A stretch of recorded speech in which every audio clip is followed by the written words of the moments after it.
কালীপুর শ্মশানে এরা আমাকে নিয়ে এসছে, আর আমি নিজেও হেঁটে হেঁটে চলে এসেছি। কি মারাত্মক ঘটনা বুঝতে পারছেন? জীবিত থেকেও বাতিলের তালিকায় তৃণমূল কাউন্সিলর, নির্বাচন কমিশনের মৃত ও স্থানান্তরিতদের তালিকায় মৃত হিসেবে নাম প্রকাশিত হয়েছে ডানকুনি পৌরসভার 18 নম্বর ওয়ার্ডের তৃণমূল কাউন্সিলর সূর্যদের। জানিয়ে তুমুল হইচই পড়েছে ডানকুনি এলাকায়। এদিন মোবাইলে বাতিলের তালিকায় দেখার পর নিজের পায়ে হেঁটেই কালীপুর শ্মশানে পৌঁছয় ওই কাউন্সিলর সূর্যদে। সঙ্গে তার সহকর্মীরা। সূর্যের দাবি, ইলেকশন কমিশন যখন আমাকে মৃত দেখিয়েছে তখন মুখ্য নির্বাচন আধিকারিক জ্ঞানেশ কুমার এসে আমার সৎকার করুক।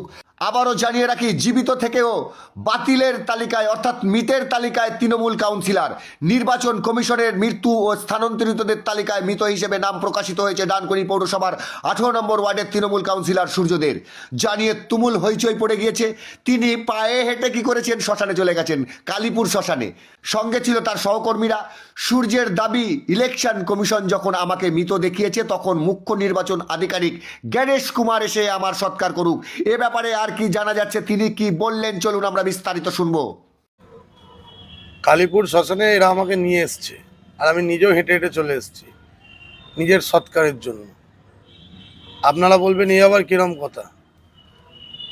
কারণ আজকে খসড়া লিস্ট প্রকাশ হয়েছে, সেখানে আমি একজন জনপ্রতিনিধি, আমাকে দেখানো হয়েছে আমি মৃত। আমি তীব্র ধিক্কার জানাচ্ছি মিস্টার গণেশ কুমারকে, যে এইভাবে যদি একজন জনপ্রতিনিধিকে আপনারা মৃত দেখান, তাহলে এরকম লক্ষ লক্ষ মানুষ যারা হয়তো প্রতিবাদ করতে পারবেন না বা যারা হয়তো আমাদের কাছে অব্দি পৌঁছতে পারবেন না, তাদের নাম তো আপনারা ইচ্ছাকৃতভাবে বাদ দিয়েছেন। আর এই নিয়েই মমতা বন্দ্যোপাধ্যায়ের লড়াই ছিল, যে লড়াই আছে যে কোনো জেনুইন ভোটারকে ভোটার লিস্ট থেকে বাদ দেওয়া যাবে না। আমি এখন কালীপুর শ্মশানে এসেছি। আমি নির্বাচন কমিশনের যারা আধিকারিক আছে তাদেরকে অনুরোধ করব, আসুন আমাকে এসে কালীপুর শ্মশানে ইলেকট্রিক চুল্লিতে পুড়িয়ে দিন। কারণ আপনারা তো অলরেডি মৃত দেখিয়ে দিয়েছেন। তো এইভাবে তৃণমূল কংগ্রেসকে আটকানো যায় না, মমতা বন্দ্যোপাধ্যায়কে আটকানো যায় না। এই যে টাইমিং আছে, অবজেকশন পিরিয়ড আছে এসআইআরের, আমরা রাস্তায় নেমে কাজ করব। ফর্ম ফিল আপের সময়ও করেছি, এখন আবার করব।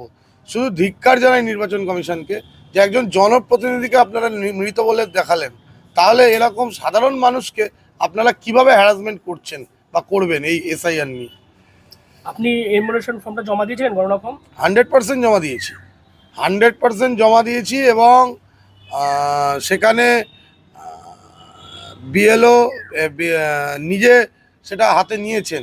এবার কথা হচ্ছে, জমা না দিলে তো নিরুদ্দেশ দেখাতো, জমা দিয়েছি তো, তার জন্যই তো ওরা মৃত দেখাতে সাহস পেয়েছে। কিভাবে দেখিয়েছে আমি I don't know about that, but এটা ধিক্কার জানানো ছাড়া আমার কাছে কোনো উপায় নেই।